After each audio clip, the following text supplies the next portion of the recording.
Okay जी, तो Radhe Radhe. I hope आप सभी अपनी लाइफ को एंजॉय कर रहे होंगे। और आज मैं आपके पास लेके आ गया हूँ हमारी अंडरस्टैंडिंग सोसाइटी बुक का चैप्टर 1 का सोशियोलॉजी क्लास 11th का नेक्स्ट टॉपिक, जो कि social structure and stratification.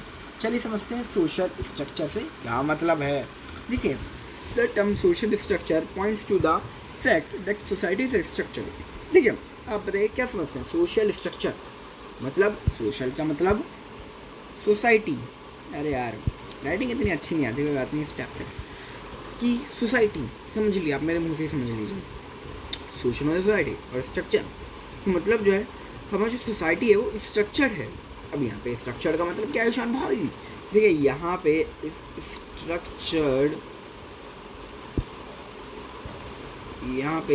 Structured का मतलब है ऑर्गेनाइज्ड और अरेंज्ड। एक पर्टिकुलर, एक अच्छे से प्रॉपर वे में ऑर्गेनाइज्ड है, अरेंज्ड है, इसका ये मतलब है।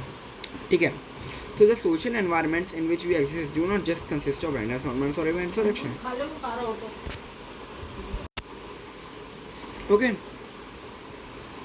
रिकॉर्डिंग ऑन हो गई वापस। ठीक है, तो ठीक है, द सोशल एनवायरनमेंट जो कहते हैं कि जो हम जिस हम सोशल एनवायरनमेंट में रहते हैं ना, उसमें खाली कोई भी मतलब रैंडम इवेंट्स या फिर एक्शंस इसमें नहीं होते हैं। एक पर्टिकुलर वे में, ऑर्गेनाइज्ड वे में चीज़ें जो हैं वो की जाती होती हैं। देयर आर अंडरलाइंग रेगुलरिटीज और patterns in how people behave and in the relationship. यहाँ पे कुछ अंडरलाइंग रेगुलेटिव्स होती हैं, कुछ रेगुलेटिव्स होती हैं, कुछ पैटर्न्स होते हैं जिसमें हम लोग बिहेव करते हैं या फिर रिलेशनशिप में आते हैं किसी अदर पर्सन के साथ। Okay, so it is to this regularities that the concept of social structure refers. तो यही जो है ना पूरा मिलके सोशल स्ट्रक्चर को बनाता है। यही इसका मीनिंग ही सोशल स्ट्रक्चर है। किसमें? जिसमें हम हम एक्ट आता है कि हम कैसे बिहेव करते हैं, हम दूसरों के साथ कैसे रिलेशनशिप बनाते हैं, कैसे रिलेशनशिप में रहते हैं, यही होता है। ठीक है ना?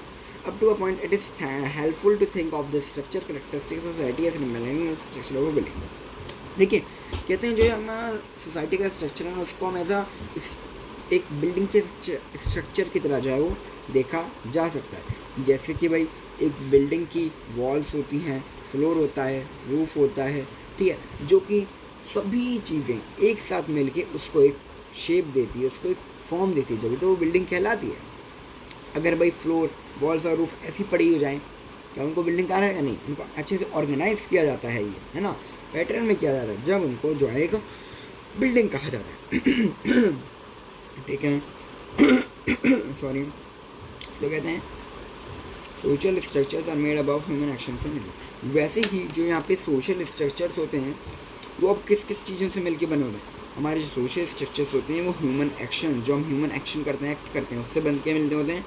और जो हमारी रिलेशनशिप होती है उससे, मतलब भाई आपका ये बिहेवियर हो जाएगा और रिलेशनशिप जो हमने बोला ही था। ठीक है, तो what gives these their pattern is their repetition across periods of time and distance of space।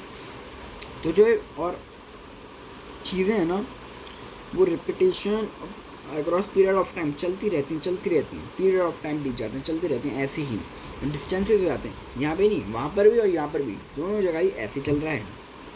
तो दस the ideas of social reproduction and social structure of every group. और इससे हम कह सकते हैं कि जो आइडिया हमारा सोशल रिप्रोडक्शन और सोशल स्ट्रक्चर का दोनों ही रिलेटेड है। For example consider school and a family structure. In a school certain ways of behaviour admit. अब देखिए, अब मैं कहता ना, यहाँ पे आपको ये जो एक वर्ड आया था अभी, सोशल रिप्रोडक्शन, ये वर्ड एकदम क्लियर हो जाने वाला है इस एग्जाम्पल के बाद। और ठीक है, और हमने कहा था कि पीरियड ऑफ टाइम ये चीज़ें ऐसी चलती रहती हैं, डिस्टेंस मैटर नहीं करता, ये वाला सारा इस एग्जाम्पल से कहते हैं कि सपोज कीजिए आप, मैं क्या ही बोलूँ कि स्कूल है, आपके स्कूल में कुछ चीज़ें हैं, इंस्टीट्यूशंस हैं, सोशल इंस्टीट्यूशंस हैं। ठीक है, फॉर इंस्टेंस जैसे कि एडमिशन प्रोसीजर हर साल एक सा ही रहता है, ऐसा नहीं है बदल जाता है। आप पास आउट हुए, अगले बदल गया, आप अगली क्लास में गए, लेवल बदल गया, एडमिशन प्रोसीजर नहीं, हर एडमिशन प्रोसीजर सेम रहता है। कोड ऑफ कंडक्ट लाइक कि भाई स्कूल कितने बजे शुरू होगा, स्कूल कितने बजे ख़त्म होगा, ये क्लास कब होगा, ये पीरियड कब होगा, ये लंच कब होगा, सेम रहता है, बदलता नहीं है। एनुअल फंक्शन, भाई साल में एक एनुअल फंक्शन करना ही करना है, ये भी सेम रहता है। डेली असेंबलीज, रोज भाई असेंबली होनी है, ये भी सेम रहता है। And in some cases even और कहीं कहीं स्कूल एंथम भी गाए जाते हैं। तो लाइक वाइज इन फैमिली, वैसे ही फैमिलीज में भी होते हैं भैया सोशल इंस्टीट्यूशन कि भाई हमको कैसे बिहेव करना है, गंदे तरीके से बिहेव नहीं होना, फिर पनिशमेंट दी जाती है, फिर हम समझ जाते हैं इस चीज़ पनिशमेंट मिल रही है, ये मत करो। फिर हम अच्छे तरीके से बिहेव करते हैं, इसमें हमको रिवॉर्ड मिलता है। मैरिज के जो प्रैक्टिसेस होती हैं भाई अपने है ना, मैरिज पे हम तो कहते हैं ना भाई हमारे तो रिवाज में तो ऐसे, भाई ये रीति रिवाज में हमारे ऐसे ही चलती आई है मैरिज, ठीक है, ऐसे ही करते हैं, ये वो करते हैं, ये करना वो करना, है ना, देखा होगा ना आपने भी अदर मैरिजेस में, तो ऐसे होता है। तो notion of relationship and duties sorry and duties, ठीक है, एंड एक्सपेक्टेशंस आर सेट। आपकी ड्यूटीज़ एक्सपेक्टेशन वो भी जो है वो बहुत टाइम से वैसे ही चलती आ रही होती हैं। एक सन की ड्यूटी आपको पता है क्या होती है, और सभी इवन भाई जो भी बेटे हैं किसी अपनी मम्मी के, तो वो जो बेटे हैं वो वैसे ही अपनी ड्यूटी निभा रहे हैं, ऐसा सन ऐसा। Even as old members of the family और स्कूल में pass on enter the institution goes on, चाहे हम फिर स्कूल से पास ऑन कर जाए, ऐसा तो नहीं हमारे स्कूल से पास ऑन करके ले भैया स्कूल में असेंबली होना बंद हो गया, ठीक है, या फिर स्कूल में कोड ऑफ कंडक्ट नहीं रहा, ठीक है, तो ऐसा नहीं होता। वो जब भी हो रहा है, चाहे भाई आप ओल्ड कोई मेंबर हो फैमिली का, वो भी वो उस कोई चीज़ को फॉलो कर रहा है जैसे कि बिहेव करना चाहिए, मैरिज जो प्रैक्टिस सॉरी चल रही हैं वो भी वैसे ही बिहेव कर रहा है ना। येट भी ऑल्सो, और पता है आपको कहीं ना कहीं लेकिन चीज़ों में चेंजेस भी आ जाते हैं, चेंजेस का भी नाम आएगा। The above discussion and activity should help us understand human society is building there at every moment being deconstructed by the breaks. जैसे कि बिल्डिंग बहुत पुरानी हो जाती है जब, तो उसमें देखें दरारें लग जाती है, तो उसको क्या करा जाता है, उसको रिकन्स्ट्रक्ट करना जाता है। रिकन्स्ट्रक्ट मतलब उसको थोड़ा रेनोवेट करा जाता है। देखा है वो तो आपने सभी ने, आपके घर भी हो सकते हैं रेनोवेट हुए कभी ना कभी। तो वैसे ही जो ये सोशल इंस्टीट्यूशंस है ना हमारी सोसाइटी में, इनको भी कभी कभार रिकन्स्ट्रक्ट कराता है, मतलब थोड़ा सा चेंज। अब भाई जब हम रेनोवेट करवाते हैं, आपका अगर घर का भी रेनोवेट हुआ होगा, आपने देखा हो अरे भाई मेरे ना वॉल इस कलर की थी या फिर यहाँ पे ये था, तो मैं सेम टू सेम भाई नहीं तो भाई ऐसा ही कर दे। भाई थोड़ा बहुत कहीं पे ऑफकोर्स मैं रेनोवेट करवा रहा हूँ घर को, तो थोड़ा बहुत कहीं पे चेंजेस लाऊंगा। वॉल से पेंट उठ रहा है तो अरे यार कल दूसरा पेंट कर दे, थोड़ा बोर हो गया इस पेंट को देख के, है ना। यहाँ पे यार ये चीज़ ऐड ऑन कर दे, है ना, यहाँ पे यार चलो ये चीज़ लगवा लेते हैं, ऐसा होता है ना। यहाँ पे यार ये चीज़ बदलवा लो, थोड़ा नया सा हो जाएगा घर, ठीक है, रेनोवेट हो जाएगा ऐसा। तो हम छोटे छोटे जो हैं चेंजेस लाते हैं। तो वैसे ही जो भी हमारे सोशल इंस्टीट्यूशन है उसमें भी हम कभी कभार ज़रूरत पड़ने पर चेंजेस लाते हैं। जैसे कि भाई ऑफकोर्स आपने पहले देखा होगा कि विडो मैरिज का चलता था कि विडो जो है वो मैरिज नहीं कर सकती, विधवा औरतें, ठीक है।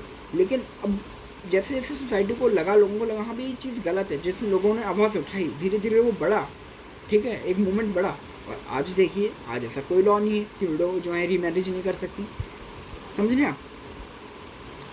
तो टाइम लगता है, तो चेंज भी आ जाता है।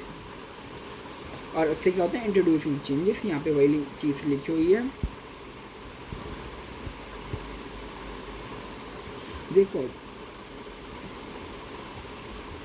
और हम सभी लोग जो हैं वो कॉपरेट करते हैं एवरीडे लाइफ में, इस हर एक लेवल पे।